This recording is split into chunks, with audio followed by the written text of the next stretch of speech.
Hi, எல்லாருக்கும் வணக்கம். காலை வணக்கம். ஒரு பக்கம் பார்த்திங்கன்னா கேரளா நிலச்சரிவு, அதனால் எத்தனை மக்கள் உயிரிழந்தாங்க, எத்தனை மக்கள் வாழ்வாதாரம் இல்லாமல் தவிச்சிட்ருக்கிறாங்க. இன்னும் தூங்குறதுக்கு கூட இடம் இல்லாமல் தவிச்சிட்ருக்கிறாங்க. ஒரு பக்கம் இந்த பக்கம் பங்களாதேஷில் போராட்டம், பிரதமர் நாட்டை விட்டு வெளியேறிட்டாங்க, அங்கே எத்தனை பிரச்சனை. இன்னொரு பக்கம் பார்த்திங்கன்னா ஈராக் போர் பிரச்சனை, அங்கே எத்தனை மக்கள் உயிருக்கு பயந்துட்டு வாழ்ந்துட்டு இருக்கிறாங்க.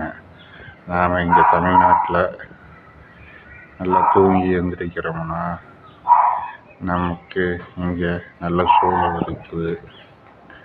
அதுக்கு நம்ம இயற்கைக்கும் கடவுளுக்கும் இங்கே இருக்கும் அரசுக்கும், இந்திய அரசுக்கும், தமிழ்நாட்டு அரசுக்கும் எல்லாத்துக்கும் நன்றி சொல்லி இன்று காலை பொழுதை தொடங்கலாம்.